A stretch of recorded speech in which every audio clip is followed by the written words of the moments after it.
through whatever role God allowed me to play in it, and it only reached one person, it would still be worth it. Welcome back to the Wordsmith Forge Christian Fiction Podcast. I'm your host, Mike Baines. Today's episode is a replay from Season 1, Episode 3. It happened back when there were only a handful of you watching, and I've never forgotten the authors who were willing to give me their time when this podcast was just getting started. I'm grateful for that, more than I can say. This episode is a good example of something Kent Wyatt once said. Christian fiction allows the reader to walk through an exciting, gritty world without feeling dirty. And that's exactly where we're headed today. John takes us into some of the darkest places a story can go, and then reminds us there's a way back out. So whether this is your first time hearing it or you're revisiting it with me, settle in. And if something here sticks with you, I'd ask you to subscribe, share the episode, and leave a comment. I do read them, and I try to respond when I can. Let's get into it. Well, I'm glad you've joined us for this episode. I'd like you to welcome John Galt Robinson. John, thank you so much for joining us on the Wordsmith Forge Christian Fiction Podcast. I'm excited to have you tell our viewers about yourself and your books, introducing yourself. Yeah, thank you, Mike, and it's good to be here. My name is John Robinson. I run under my full name, John Galt Robinson. For those of you who may recognize the name John Galt, I was named after Ayn Rand's hero of her epic novel, Atlas Shrugged. My dad read it. It was published in, I believe, 1957. He read it shortly after it was published, and after reading the book, he said, if I ever have a son, I'm naming him John Galt Robinson. And then he had 4 daughters before I came along. But anyway, so that's who I am. I'm an ER physician by trade. I've always been an avid reader. Ever since I first picked up a copy of S.E. Hinton's The Outsiders back in 7th grade. It was required reading, and I think I read it 3 more times that year, along with several other books. And reading has always been a passion. It's the same with my wife. And probably about 10 years ago, I think it was, my wife and my younger daughter started telling me I should write books. And at first I kind of scoffed. I was like, I'm a math and science guy. I like to read, but essays was never my thing. And, high school, that was me. And I played sports. And, other than reading, I had no interest in English class. But the idea kind of grew. I started praying about it, and I would think about it, and I don't want to just write what other people write, and I'm just not that original or that creative. And I think I would think about it a little bit more. I got a little bit more serious about it, but I couldn't come up with anything on my own. And I think it was July of 2018 at 4 o'clock in the morning, I woke up and I had the first book, this book right here, Forces of Redemption, in my head. And I literally got out of bed, I went into my office, I pulled out a legal pad, and I wrote down about 2 pages worth of notes. I prayed over it, and the next day I started researching, and here I am, 4 published books, 3 more written books, and more to go. So it's amazing what God can do. He always picks the least likely candidate, just like David wasn't even considered. They left David out in the field when they were looking to anoint a king when Samuel came by, and after going through all of his brothers, they finally said, well, there's David out in the field, we could try him, and that was who it was. And same with Gideon, and I'm the least likely candidate to write. If it wasn't for God inspiring, I couldn't write a single page, and here we are. So God's amazing. Yeah, it definitely is. He does amazing things. So go ahead and tell us a little bit about your walk with Christ, if you don't mind. Sure. I was raised in Western New York, Grand Island, New York, right above Niagara Falls. You could stand on our dock and literally see the mist rising up from the falls. We were right on the river. It's a very Catholic area. We attended a Catholic church. My mother was pretty devout. My father wanted nothing to do with church. So I was typical young Catholic teenager. I went to church more out of a religious obligation, but wasn't serious about it. Then God orchestrated my path. I wanted to be career military. I applied to the Naval Academy. I should have gotten in. I was actually recruited to play lacrosse there, and for some reason I didn't get in. and I ended up at Georgia Tech. I went there for a Navy ROTC scholarship. I didn't get the scholarship, so I went in as a volunteer for Navy ROTC, but I didn't care. I just wanted to be career military. But it was at Georgia Tech, my freshman year. I was on a floor with several Christians. They were great guys, and just like guys at a young age do, they'll stay up late at night talking about life. And they witnessed, and we would argue. And that spring, I felt convicted enough that for Lent, as a good Catholic boy, I would read the Bible for the first time. So they recommended I read, I think it was the Gospel of John, and I read through that every day for Lent, and I was convicted. Not enough to accept Christ at that time, but I realized I'm not knocking the Catholic Church. I know people in the church that legitimately walk with Christ, but I had never learned anything. I had never heard the gospel, and it wasn't until the following year. I was in a different dorm that year, and it was the athletic dorm, and there was a gentleman by the name of Bart Jones. He just graduated. He played defensive back for the Yellow Jackets, and he was coming back and leading a Bible study. He was part of a ministry called Forerunners for Christ, and he would go around and invite you to Bible study. And I'm kind of introverted. That just wasn't my thing. So I always like, yeah, I'll go, but I never went. And then it was October of '87. I was coming back from the gym. I'd just gotten done working out. He got on the elevator with me, and he's like, "Hey, there you are. When you come to my Bible study?" I'm like, he's, "Well, we're about to have it in 15 minutes. What are you doing?" And I was kind of caught. I'm like, okay, I'll be there. So I went more out of obligation, but it stuck. I was really impressed. My impression of Christians at the time was they're these weird, geeky, hippie type people. And Bart wasn't anything like that. He was a regular guy like me, and we just talked the word, and God opened my eyes. And literally a month later, he led me to receive Christ. And I've never changed. And I thought I was going to be career military, but my grades were terrible, even though I was studying. I ended up back in Buffalo, University of Buffalo, and I enrolled with the Marine Corps at that time to get my commission through something called Platoon Leaders course. But then a year later, I broke my ankle, and that was it. My military aspirations were over, so I had to find something else to do.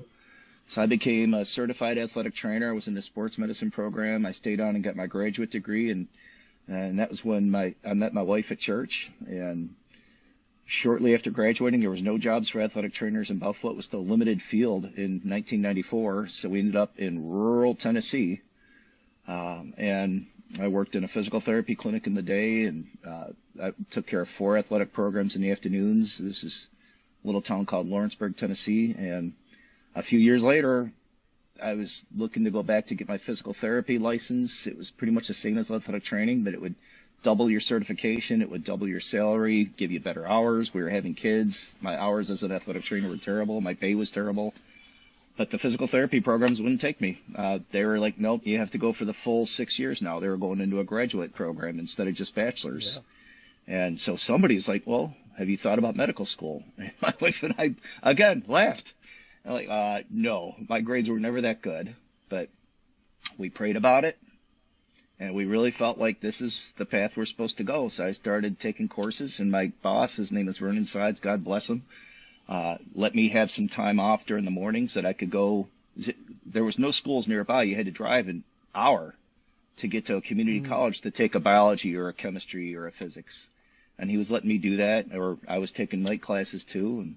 But at that point, I was getting A's, and I'd never gotten A's like that before. And I got into medical school first shot, and here I am, 20 years later, a doctor, author, father, grandfather, and all I could say is, when I look back, all the things I thought were setbacks and disappointments in my life was God ordering my steps, and I have no regrets. And, I think of the verse when Jesus says, "He who puts his hand to the plow and looks over his shoulder is not fit for service in the kingdom of God." And that's part of it. I don't look back with regret. I look forward. What do you want me to do next? And it's been a wild ride, and who knows where God's taken this, with the books, with being a doctor. Who knows? But all I can say is I'm here because God is awesome, and he orchestrates my steps. Yeah. What a great story. Thank you for sharing that with us. Sure. That's like when the children of Hebrew stood on the mountain and God said, "Everything you see, where you put your foot, will be Yes. yours. But he said you have to put your foot on it. He didn't say you can stay here and it'll all work Right. out. You gotta go down and claim it. And when he makes a way for you, it's a lot easier than struggling against the current. Yeah. So yeah, that's amazing. I appreciate that story. And to that point, my youngest daughter, her name is Jordan, and she's named after Jordan chapter 3. That was the account where God told Joshua and the priests to step into the Jordan River to cross before they went to go defeat Jericho. But the Jordan was at flood stage at that time, and it was intimidating. But he didn't hold the water back first. He said, step into the water. They had to take that step of faith, and then God held the water back. And then they were able to cross over to the other side. And at the time, I was actually not having cold feet, but just wanting to make sure my wife and I were engaged. We're getting close to getting married. And I was like, God, is this the person you want for me? I don't want to go down a wrong path. And he kind of put it on my heart. I was reading Joshua chapter 3, and it's like, okay, is this what you're telling me? And then literally the next week, the pastor that was doing our premarital counseling, he's an associate pastor. He's never in the pulpit. He was in the pulpit the next week. He taught on that very chapter. I'm like, okay, message received. So our younger daughter is named Jordan, though. But just to your point, it's about taking that step of faith. I agree. Yeah. No, and I'm sure with the journey you've completed to this point, if you had foreknowledge and you knew the mountain you were going to climb, you probably wouldn't have taken that step. Probably not. And so God prepares us in ways where we don't have full knowledge, and then we get into something and you start having doubts. But trusting in God, if that's the plan He has for you, boys, there's nothing like that. Absolutely. So you still live in Tennessee? No, we are in Columbia, South Carolina. Actually, a little town just northwest of it called Irmo. We live on a lake called Lake Murray. I grew up sailing. I don't live expensively, but the one thing I'll always be near water where I could sail again. So that's where we settled. I came here for residency. I went to medical school in Johnson City, Tennessee, in East Tennessee State, where my new series that has yet to be published will be taking place. But after I graduated medical school, you have to go into residency. That's your specialty training. And you apply to several residencies, and it's kind of a match process. You rank where you want to go. They rank who they want based on who they interviewed. And it goes in the computer and spews out what's called a match. And I ended up in Columbia. No regrets. It was the best training I could have gotten. We have 3 interstates that come through here. Nobody knows how to drive, so we saw tons of blunt trauma. And we have an active gun and knife club, so we see penetrating trauma. We have drug addiction. We have HIV. We have a very sick population. And after 3 years of that, you can pretty much handle anything. And by the time my kids were established here, they got into ice hockey and figure skating, and nobody wanted to move. So I still live here. I actually work an hour and 20 minutes away at a different hospital. That I love it, but we still live where we live. But probably staying here. My next question was going to be, what of God's creation is close to you where you like to go and recharge your batteries or just cleanse your soul?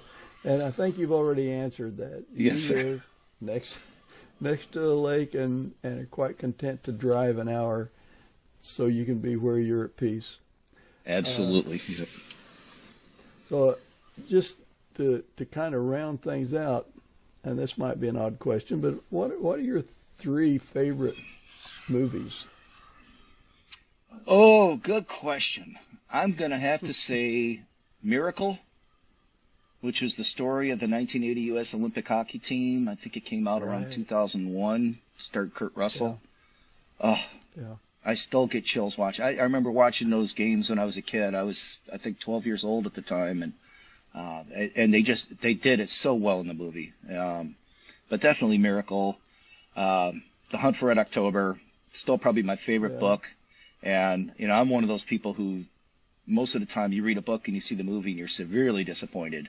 The movie just doesn't come close to the book. And this doesn't touch the book.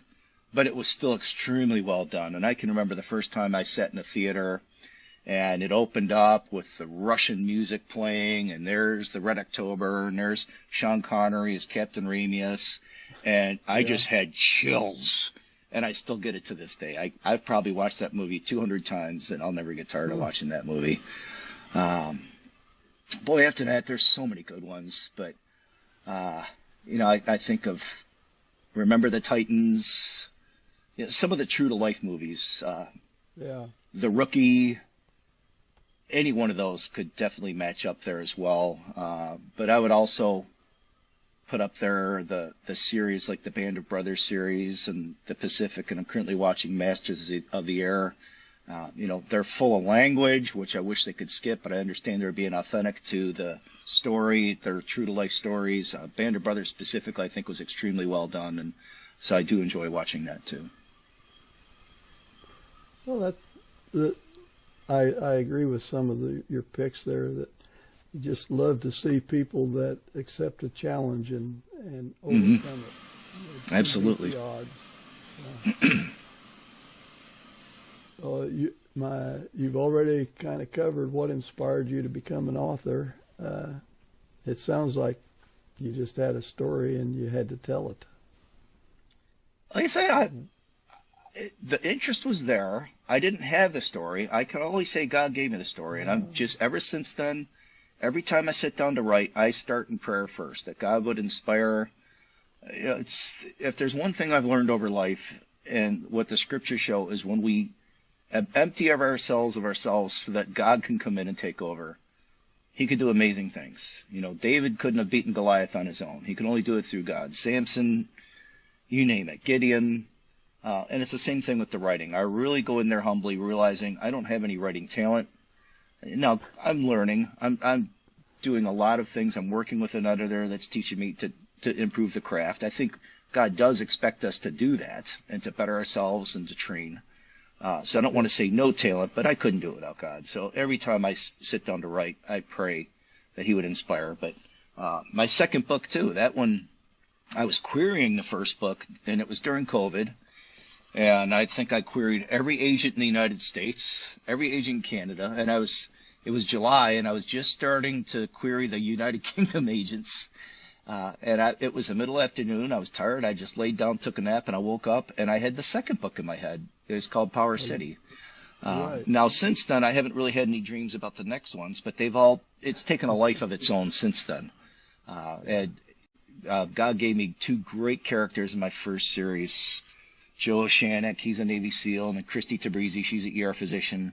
And they're just such dynamic characters, and there's so many stories with those two, and so many things I can see them doing together, and they inspire each other. And I think now at this point the stories are unlimited, and it's the same with my new series too. My new Nate Kelsey series, I see a lot of potential in those as well. But I don't look too far ahead. I just take it one book at a time and pour everything I have into it, and when we get done, I can sit back and I like that story. Are you traditionally published, or are you independently? No, my first 4 books were with a small publisher, KCM Publishing. It was Michael Fabiano. He's in New York City. He's a vice president with Associated Press. So I picked up with him right at the end of 2020 through a friend of a friend that was published with him. But it's kind of the boutique publishing way of going. But now what we are doing, I'm working with a new editor, and he's pretty well placed. He runs a website called The Real Book Spy. He's a Christian author himself, and he has been really, in the past year and a half since we've gotten to know each other, he has put me through graduate school as far as the trade and craft of writing, what agents look for, what publishers are looking for, where the market is. Like my first book, Forces of Redemption, I wrote it very much in a Tom Clancy style. I get into really good description, plot building, character building. But today's readers don't like that. Today's readers are the TikTok generation. So they want shorter, faster chapters that leave you hanging. And then the very next chapter, you have to ground the scene. You have to drive the point of view of the character. Those are all, I just basically wrote what I wanted to read before. And I patterned it after some of my favorite authors, Tom Clancy, Vince Flynn, Clive Cussler. And so when I read those books, I look back, I'm very happy with what I wrote. But when I see the little nuances of what the trade and the craft is, and okay, now I see why I need to improve this. And so that's what I'm taking my first 4 published books, and I'm revising each one. Not the stories, not the plot, just cleaning up each chapter, streamlining some things, putting all those little technical details in there, making sure that I'm not head hopping in the same scene from one character to the next, things like that. Those are things that I've really learned majorly over the past year and a half, and we're going to put those back up. They're published now, but we're going to reissue them on my website. But at the same time, the new series is what we're going to go with agents. We're about to start querying with the first book. It'll be my Nate Kelsey series. And the working title right now is called Odin's Spear, but we're probably going to change that. But we're going to start querying that soon and trying to get with a traditional publisher that way. And then we'll see.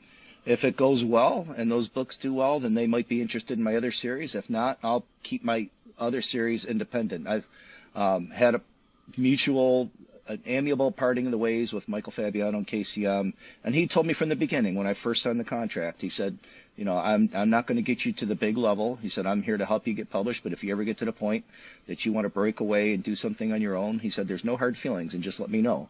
And that's what we did, and he gave me reversal of all rights back to me in my 4 novels. I couldn't have asked for a more fine gentleman to have worked with, but he was limited in what he could do, and he was very upfront and open about that from the beginning. So currently I'm independent, but taking my new series to agents this month, and we'll see where it goes from there. It's in God's hands. Interesting, and I think any of our aspiring authors out there, their ears perked up when you started talking about how you've published your books and what you're trying to do with them now. It's a learning process. I was blessed last year with the opportunity to go out on one of our newest nuclear submarines, the USS Indiana. Oh, wow. And that's going to be the subject of my 6th book. It'll be called Silent Victors. My 5th book is about to come out in my current series, but when I was out there, I happened to be able to go with Brian Andrews and Jeff Wilson, and they write several series, including a Christian fiction series called The Shepherds. They're amazing writers. They have just started writing, taking over the Tom Clancy novels. They just published their 2nd one of the Tom Clancy, the Jack Ryan Sr. genre, and they're amazing guys. They're super great. They're very helpful and have been very encouraging to me. But to your point, Brian Andrews, one day we were actually sitting in the wardroom on the Indiana, and he and I were just talking about getting published, and I asked him what they did to get published, and he said, it's like sitting in a stadium with 80,000 other people, and everybody has a good book to read.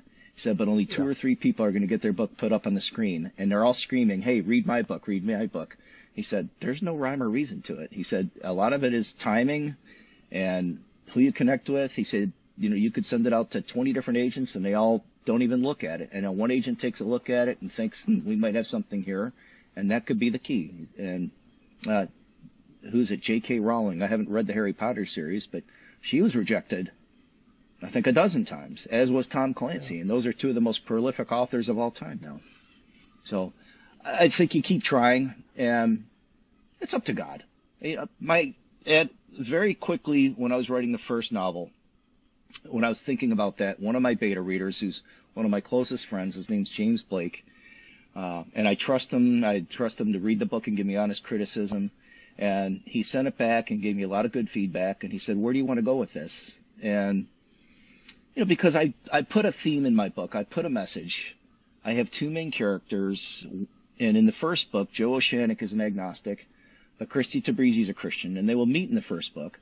But part of that, and part of the vision from that dream I had, was that they would be put in a situation, a rescue situation, but in there'd be dialogue where they're discussing God. And Joe Oceanic, being agnostic, has many of the worldly objections to God that we hear. Well, I can't believe in a God that would allow evil. I've been a Navy SEAL for 8 years, and all I've seen is evil. How could a God exist when you don't know the evil I've seen? But Christy has an answer for it. Yeah. And, Yeah. I wrote that in a way that my books could appeal to both Christian readers as well as the skeptics, the secular reader. I don't want them to say, oh, there's a Christian book and put it down. They've got a lifeline. Right. And so they have Joe's point of view that they can hold on to, but they're hearing Christy's point of view, and they may never hear that before. So there's a witness in there. And, that's one of the things I always pray is that if it just plants a seed and allows someone to start thinking, and maybe makes them right for someone else to witness to. As Christ said, one man plows the ground, another man sows the seed, another one nourishes the seed, and another one reaps the harvest. Whatever role it plays in there, it doesn't matter. God's the ultimate harvester.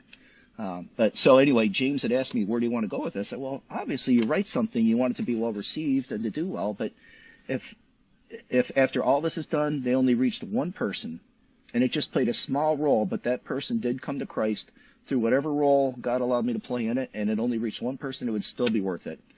But if it reaches 1 million people, that's great too. I'm not going to complain. And I think there's a big difference between face-to-face having a discussion or argument as opposed to, say, an agnostic reading someone that takes their position and then they actually consider the other position instead of having to defend it themselves. So I think there's a lot of value in there. And I think we're missing the boat if we shy away from recognizing that not everyone is ready to be convinced. No. Our job is to bring the gospel to them. It's God's job to sign the deal. Yeah, I don't think God has told us to kick the door down. No, although it's tempting to do sometimes. Certainly. You read a book and you like it and you tell someone else about it. And to that note, my editor has been telling me that's why you have to write books that women want to read. Even if it's going to be a male-type book with action and adventure, you want to write it in a way that women want to read it. So that's why one of the big things now is they want you to get into the character's head. You want to hear internal narrative, that internal monologue, because what do women want to know? They want to know what the guy's thinking. Because if a woman reads a book for a long time, yeah, well, because my wife's always happy. What are you thinking? Usually I'm in my nothing box, like nothing. Yeah. It drives her nuts. You thought about that yesterday. But if a woman reads a book and likes it, she's more likely to tell her friends or her book club or whatever. Whereas most guys are like, yeah, it was a good book. They might tell someone. Yeah. So the marketers, the publishers, when we're getting towards that side of the trade, yes, that's what they want. They want a book that's going to appeal to both men and women, or just women. A book that appeals to just men, they're probably going to pass on. But if you can write it to both, and I never thought about that from the beginning anyway. I just, like I said, the story kind of came to me. I give God the glory, but my books are definitely books that are, I'd say I have equal readership, men and women, and definitely enjoyed by both. And I think both of my characters can appeal to both. Christy isn't just solely for women. A lot of my male readers just love Christy. My former publisher said, you've penned the ideal woman in my life. So anyway, that's just where it is. Well, I think if you set out to make a living or a fortune writing a book, your book is not going to be very good. Exactly. Because it's written for the wrong reason, and and your aspiration will most likely not be filled. So you're so right. Yep. Put the passion into it, and that's why I don't think, now they say AI can generate a book in a couple of hours. Well, I don't want to read that book. I don't care how clever and how intelligent AI is. I don't want to read that book. I want to read the book that an author slaved over. There'll be times I agonize over a single sentence of dialogue because I want it to say it just right, or a description. And I want to read somebody else's book that they poured their heart into, that they passionately wrote. Like I said, I've mentioned Brian Andrews and Jeff Wilson before. That's something those guys do. They are just passionate about their writing. I saw it firsthand when we were in the submarine, and Brian Andrews just was taking note after note after note. And he was a former submarine officer. But they took it, and they took the mantle of the Tom Clancy novels, and they took it very seriously, which to me is a daunting task. You're talking one of the greatest thriller series of all time, and you've got to assume the characters and write in a manner that's true to the characters, or you're going to disappoint the readers. That's an overwhelming task, but they did it. They approached it with passion, and I don't think AI could ever do that. And I don't want to read anything about AI. So I agree with you. It's from the beginning, your focus should be the story, not money, not anything else. It should just be the story. Right. And if it works out, great. But otherwise, keep your day job. Right. I haven't quit my day job. What would you say about reviews? The reviews, well, let's see. Amazon. Mine personally, or the necessity of them? The necessity and how you get them and where they come from. I like Amazon wrote a summary of what customers say about forces of redemption. Okay. And Amazon said customers find the book engaging and hard to put down. They appreciate the author's knowledge of the subject matter, detailed research, and relatable characters. The moral compass and story of values resonates with readers. Overall, customers praise the writing quality as great and well done. What a complimentary review and a summary of your reviews that Amazon put together for your book, Forces of Redemption. But reviews don't come easy. It's been my experience. No. And I think that's important. I do too. I make it a point to write a review and not just put 5 stars or 4 stars. I make it a point to write up what I see. Especially now as an author, I want to put in what I liked about the story, what I thought about the trade craft that they put into it. So I'll look, because I enjoy reading that. And I'm very open. And you may have seen some of the posts on the Facebook pages. When people read my books, I tell them, hey, reach out and tell me if you liked it or didn't like it. And if you didn't, tell me what you didn't like. It can always get better. I look at my first novel. I'm very happy with that story, but needed work. I'm going back and revising it. I don't think we can ever stop learning. But when I get reviews and they're very complimentary, sure, that's gratifying. Yeah, I want to hear that. But I have had a few people write me, and one person actually honestly said, with my first book, said in all honesty, the first few chapters were hard because in the first few chapters, I spent too much time establishing the cartels. And they were short chapters, but it was showing how ruthless the cartel, new cartel that was taking over. And every chapter was actually taken out of a news clip that I'd read. It was a fictionalized version of something I'd read in the news of what these cartels had done. But it was too long. And so in the new book, I've trimmed a lot of that fat and I've screened it down. But somebody honestly said it was too much there. I'm like, good to know. And my wife actually said that. She's my toughest. So I really like the reviews, both for good feedback and negative feedback, as long as it's constructive. One person gave me a 1-star review that they didn't like faith content. And I'm like, well, that's unfortunate because probably 1% of the novel is faith content. The rest of it's a story. And, you have the faith content of Christy Tabrizi is the primary Christian, but the rest of the people really aren't. And, it's how she influences others. But, so it was just, that was just a negative reaction. And you're going to get those too. So you have to be able to take the good with the bad. But if you're willing to be objective and willing to listen to objective opinions, I think reviews are very good. They make you a better author. Let alone, the more reviews we get, the higher we go up in the algorithm. And everything's algorithms now on the internet and social media. So the more reviews people take the time to write, they help us. They help us get more exposure, sell more books, and get it into other people's hands. So I'm a big proponent of reviews for that reason. I'm a skeptic.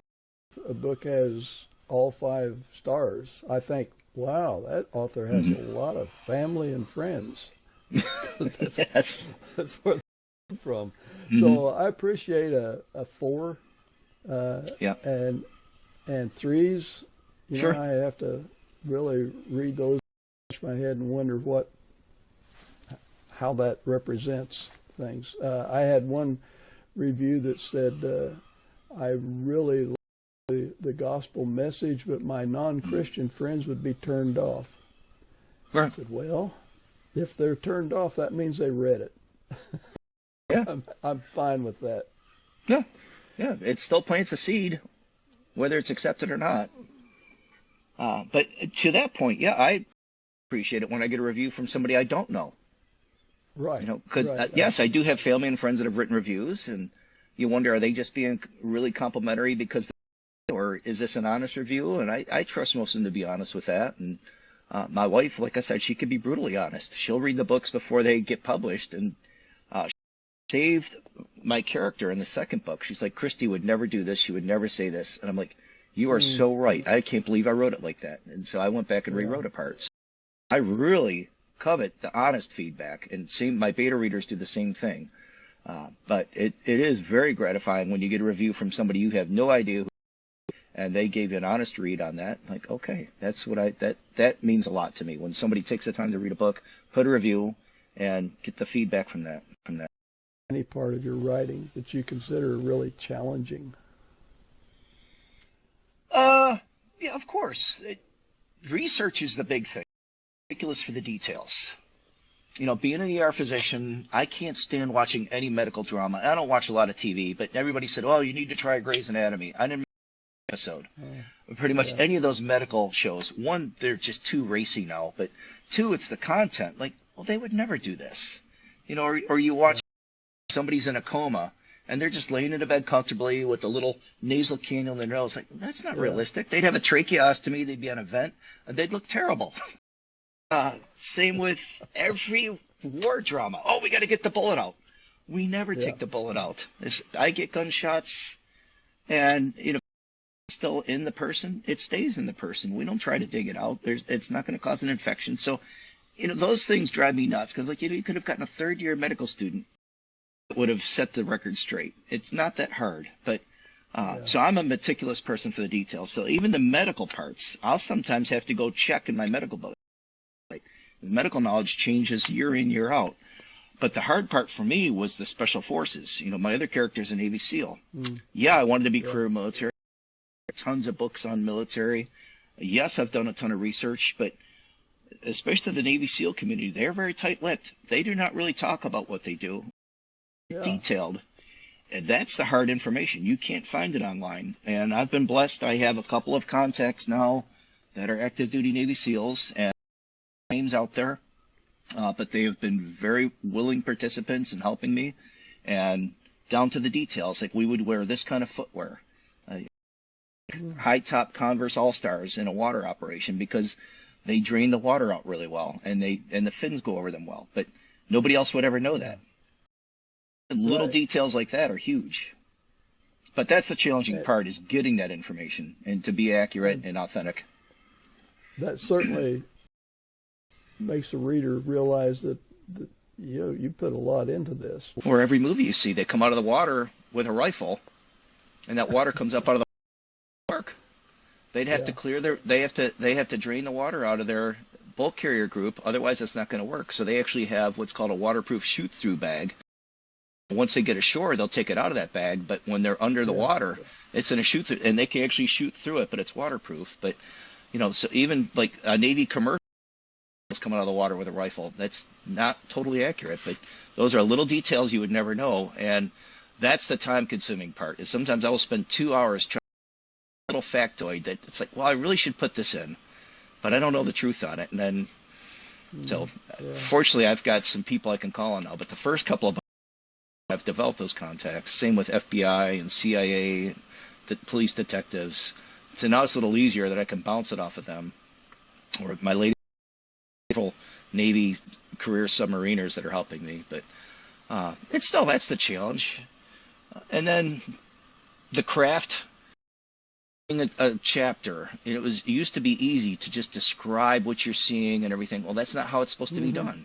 You're supposed to ground the scene in the character's point of view right away. What are they seeing? What are they doing? And, you know, you want to make sure that you show, not tell. And for those who may not know, I could say, you know, Mike's arm itched. That's telling. Or I could say Mike scratched his arm. That enjoys it when you show and you appeal to their imagination. But it's easy to tell. And sometimes I have to stop and like, ooh, I'm telling here. I'm not showing. I have to go back and rewrite this. So a lot of challenges, actually. But it's fun because it's like taking a raw piece of art and sculpting it and then it looks pretty good, but then you go back and really buff it up and make it look like something great. So it's challenging, but it's rewarding when it's done. Any surprising incidents that have taken you off guard? As far as surprising incidents, no. I meticulously plan out my writing, but it will not always. I forget who it was. There was an author that one time said, and this is a great quote. He said, "Writing a book is like driving a car in the middle of night. You can only see as far ahead as the headlights go, but you will eventually get to your destination." And every time I start a book, I have a beginning and I have waypoints along the way.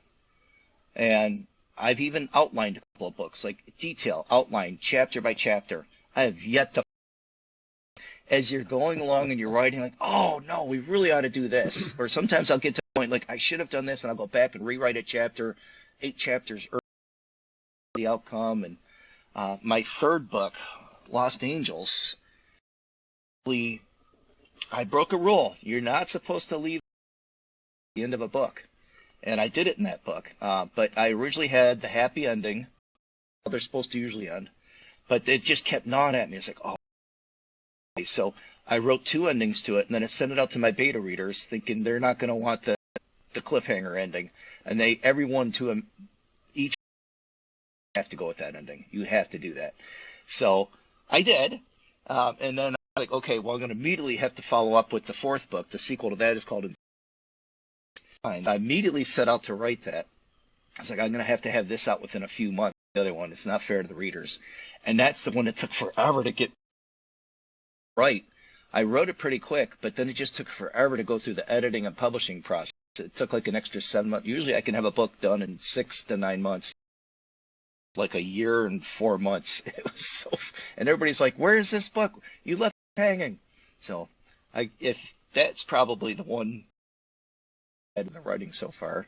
And it was fun. I really enjoyed writing the sequel because I had to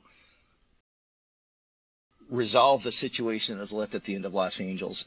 And it took the whole book to do it. And I think it was the best of the 4 books that I've published so far.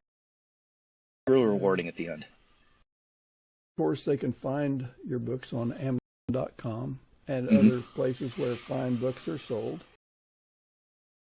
Is there any particular thing you want to make sure your readers will get from your time on this?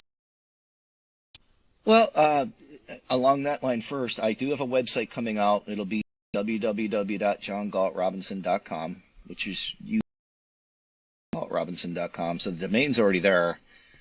My person that's doing my website, she should have it up pretty quick. I'm trying to get a mailing list, which is another way I can share this podcast with. Right. But, so that's going to be, we're going to do things on that website, and I'm going to have a lot of the on there. In fact, I mentioned some in books, in these books, because my books deal with dark subjects. Especially the first one, and Lost Angels, they both deal with human trafficking in the cartel. Those are dark subjects. And it was challenging to where you're letting the reader know what's happening without getting too descriptive.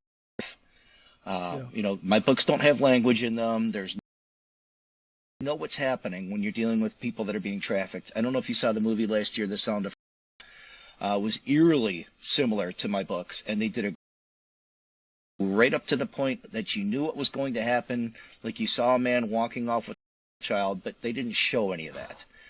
But no, they don't. But it was enough to infuriate you. And yes, afterwards, one of the that I work with is called Lighthouse for Life, and they actually help victims of human trafficking. It's a Christian-based organization. They help them restore these women back on 2 feet and be able to function again.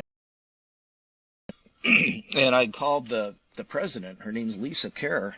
And after my wife and I walked out of the Sound of Freedom, I was like, Lisa, you need to get this set up with all your information. People are going to walk out of this movie, and they are going to be curious about what's going on when they learn about all the human training, and they're going to want to know how to get involved. And if you're right there with answers, it's going to make a huge difference. Because it ran, I think, for 2 weeks in the theaters, and not with that. But so it's the same thing with my books. My books will deal with dark subjects, and when you read, I'm not sure, like even you, when you looked at my books at first, you're like, I assure you they are. Yeah, they're clean. Go ahead. No, I did appreciate you. I thought, how can you there's got to be a lot of horrible language in this to drive your point home. That's the easy way to write. But I appreciate there, and I certainly appreciate you assuring me. And so I read some samples of your work, and I have this guy on the podcast because Thank you. I think it's very important that Christians and Christian writers, the world that we live in, it's a fallen world. You're true to the word, and that's what we need. Ambassadors, and I have Yes. That's some of the feedback I've gotten. In fact, one of my contacts, and he's a Christian, but he said, hey, you started dropping some F-bombs in this part, and I was like, I'm not going to cross. I said, in fact, Clive Cussler, one of the great, and he's not, I don't think he was a Christian, but his books didn't have language, and he was an international bestseller, and his books are fantastic read. I'm not writing a book that I wouldn't want my teenage kids to read. So he shied away from any depicted sex, and you'll hear about it, but you don't see it, and you don't have to hear the language. I've had a few other people, in fact, one of my Green, and he's been a source for several of my novels too. In fact, I made my 5th novel. His name is Micah, and he's just a great guy. But he was an airframe technician on the VH3, and just a character. I didn't have to make anything up. Just change the name a little bit, but he even said, this is the Marine Corps. This isn't authentic in here. I'm like, that's how it's going to be, man. But after he's not a Christian, but he said, wow, Uncle John, so I really enjoyed the book. Felt like a fly on the wall in every scene. Said, and normally I wouldn't care. It got me thinking, and that was all I needed to hear. Yeah. And last year, after reading In Darkness Light Shine, he texted me. He said, I've never gone to church. I've never been interested. He said, but I think I the Bible. Is there one you recommend? I was like, touch. It was fantastic. Exactly. And and here he's a secular reader, but enjoyed the books, and because he's a Christian wanting Christian content, he enjoyed the story. Little scene that made him think. So really, that's to God be the glory. Have the talent to do that. Only God could do that. But I agree with you. They're going to be a little different, but I think they're still going to be great, appealing stories, and they don't need all that content. I work I'm in the middle of the Bible Belt in the emergency department, but the line between the majority of staff around me is. That's the way society is today. We hear our presidents say it now. Yeah. I'm not saying it's right. It's not. But every part of society. But that's a line I'm not going to cross in my book. And if people don't want it, that's okay. Well, appreciated this time. We've talked something like that, but you've been a great guest. And, appreciate it. God bless, and thank you for your time. Thank you. I really enjoyed it. I appreciate it. Well, let me pray. Sir, I appreciate that. Heavenly Father, I just thank you, Lord. I don't think it's a coincidence. There's always divine appointments, and I just thank you that Mike and I just pray your blessing upon him. Lord, give him wisdom and guidance. May he keep his eyes fixed and perfecter of our faith as you guide him through this process with He'll continue to inspire, Lord, and just right through him. to many people. And Lord, like what Dallas Jenkins says, we offer you the loaves and fishes, and then you do it with what you want. Buy it to feed millions or just a couple people. That's fine. Fame and fortune are fleeting. That's not what we're after. We're here to add to your kingdom, to get the word out to other people, inspire them to listen to your word, to hear from you, or someday accept you as Lord and Savior. So through Mike's podcast, I pray that you'll do great things. I pray that you'll show them exactly what, that you'll bless every effort, and just help them to grow. Everything we do, may you be glorified. We thank you in advance for the good work you'll do. Amen. Amen. Well, Mike, I appreciate your time, sir. You too. Yeah. Thank you. Yeah. Bye-bye. Bye. That was John. And going back and listening to that again carries weight. There's something different about the realities of this world, but it also doesn't leave you there. If this episode gave you something to think, you'd share it with someone else who might need to hear it. And take a moment to subscribe or follow. Several great conversations coming up, and I think you're going to enjoy. I'd also like to hear from you. What you'd like to hear more of. Drop a comment, what you think, and I'll do my best to respond. Keep reading, keep writing, and keep. This is Mike Baines.